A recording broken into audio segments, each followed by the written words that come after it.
Imagine करें समंदर के इस हिस्से में 438 दिन तक आप फंसे रहे और दूर दूर तक आपकी मदद के लिए कोई नजर ना आए। ये किसी हॉलीवुड मूवी के सीन से कम नहीं होगा। पैसिफिक ओशन हमारी सोच से भी ज्यादा बड़ा है।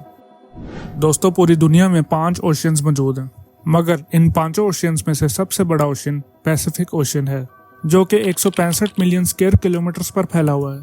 आपको ये जानकर हैरत होगी कि हमारी दुनिया का कुल जमीनी रकबा 148 मिलियन स्क्वायर किलोमीटर है। इन सारे ओशियंस में सिर्फ चंद ही जजीरे मौजूद हैं, जिन पर आज तक किसी इंसान ने कदम तक नहीं रखा। यानी अगर पैसिफिक ओशन में कोई गुम हो जाए तो उसे ढूंढने का इम्कान तकरीबन नामुमकिन होने के बराबर है। लेकिन आज आप एक ऐसे शख्स की असल कहानी जानेंगे जो इस पैसिफिक ओशन में अपनी छोटी कश्ती पर गुम हो गया था, और वो भी 10 या 15 दिनों के लिए नहीं, बल्कि पूरे 438 दिनों तक। जी हाँ, इस शख्स ने हादसे में एक ऐसा आलमी रिकॉर्ड तोड़ दिया था जिसे शायद कोई चाह कर भी तोड़ना पसंद नहीं करेगा। दोस्तों, समंदर में सबसे ज्यादा वक्त अकेले गुजारने का यह आलमी रिकॉर्ड जो सल्वाडोर एल्वारेंगा नामी एक माहीगीर ने बनाया था, जिसने पूरे 438 दिन तक पैसिफिक ओशन में गुजारे, और वो भी सिर्फ 7 फुट की छोटी कश्ती पर। लेकिन सवाल ये है कि वो 14 माह तक इस खौफनाक समंदर में जिंदा कैसे रहा। लेकिन इससे पहले हम ये जानेंगे कि जोस समंदर में गया क्यों था। आइए जानते हैं आज की इस वीडियो में।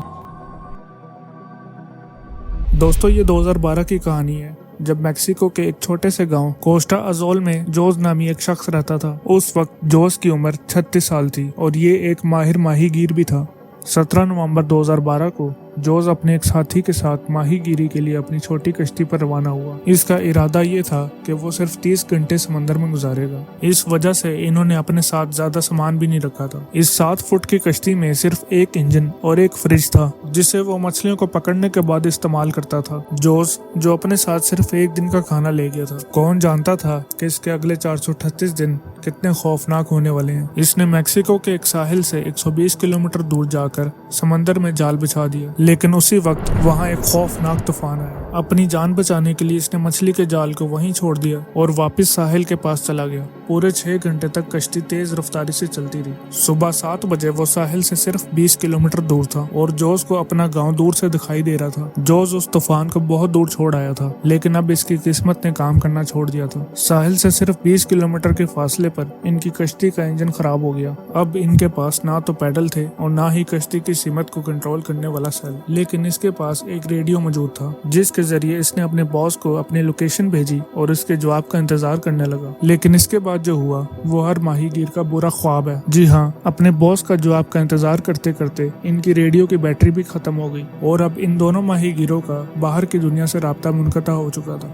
जोस और उसका साथी अभी ऐसे सदमे से निकले नहीं थे कि अचानक कुछ ऐसा हो गया जिसका बिल्कुल इल्म नहीं था। तेज हवाओं ने इन्हें वापस समंदर की तरफ धकेलना शुरू कर दिया और जो कुछ वो देख सकते थे वो आहिस्ता आहिस्ता उनसे दूर होता गया। इसके बॉस ने इनको ढूंढने के लिए एक सर्च पार्टी भी बनाई और इन्हें पैसिफिक ओशन में ढूंढने की कोशिश शुरू कर दी। लेकिन अब बहुत देर हो चुकी थी, क्योंकि जैसे जैसे दिन गुजर रहे थे जोस और उसके साथी को तलाश करना मुश्किल होता जा रहा था। हादसे को हुए 5 दिन गुजर चुके थे। शदीद तेज हवाओं ने जोस की कश्ती को साहिल से 450 किलोमीटर दूर धकेल दिया था। वो समंदर के उस हिस्से तक पहुंच चुके थे कि हर तरफ पानी ही पानी नजर आ रहा था। जोस जानता था कि उसकी कश्ती इतनी छोटी है कि कोई भी उसे दूर से नहीं देख सकता। ना ही इनके पास कोई बंदूक थी और ना ही इनके पास आग लगाने का कोई जरिया जिसके धुएं से वो किसी को इशारा दे सके। जोस और उसका साथी अच्छी तरह जानते थे कि इनके जिंदा रहने के इम्कानात अब 1% से भी कम है। जो खाना वो अपने साथ लाया था वो खत्म हो चुका था, इसलिए अब पेट भरने के लिए इसने अपने हाथों से उन परिंदों को पकड़ना शुरू किया जो इसकी कश्ती पर बैठने आते थे या कश्ती के गिर्द मछलियां पकड़कर कच्चे खाने लगे। समंदर का खारा पानी इंसान की मौत का सबब बन सकता है। इस वजह से इन्होंने बारिश का पानी समंदर में तैरती हुई प्लास्टिक की बोतल में महफूज करके पीना शुरू कर दिया। लेकिन दोस्तों, जब कई दिनों तक बारिश न हुई तो इन्होंने मछलियों और कछुओं का खून पीना शुरू कर दिया और उसी से अपनी प्यास बुझाई। कई दिन गुजरते गए और फिर महीनों तक। दोस्तों, ये जिस ज़हनी अजियत से गुजर रहे थे इसका तसव्वुर करना भी हमारे लिए मुश्किल है। बिल आखिर जोस का साथी इस अजियत को बर्दाश्त न कर सका और 4 माह बाद इसने खुदकुशी कर ली। अब इस छोटी कश्ती पर जोस से बात करने वाला कोई भी मौजूद नहीं था और वो अकेला ही समंदर में भटकता रहा। जोस को मैक्सिको से निकले हुए 6 माह से ज्यादा का अरसा गुजर चुका था।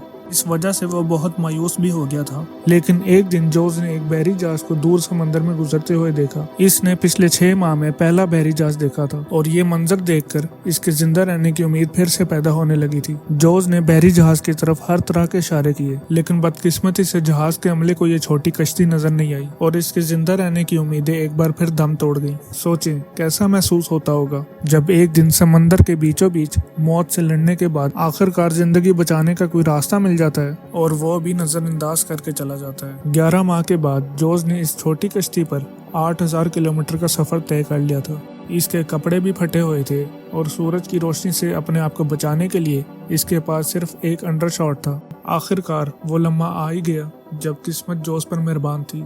इस जनवरी में पूरे 14 महीनों के बाद जोज ने अपने इर्द गिर्द पानी में तैरते हुए नारियल को देखा। इसने समझा कि एक जजीरा करीब आ गया है जहां नारियल दरख्तों से गिरकर पानी में तैर रहे हैं। कुछ ही देर बाद इसने हकीकत में एक जजीरा देखा। इसे डर था कि यह जजीरा भी कहीं छूट जाएगा। इस वजह से इसने पानी में छलांग लगा दी और तैरते तैरते जजीरे पर जा पहुंचा। जोज ने गुज़िश्ता 14 महीनों में पहली बार जमीन पर कदम रखा था और जब वो जजीरे पर पहुंचा तो उसने साहिल समंदर पर एक छोटा सा घर देखा जिसमें वहाँ के मकामी लोग मौजूद थे। पिछले 438 दिनों में जोज का पहली बार किसी दूसरे शख्स से राब्ता हुआ था।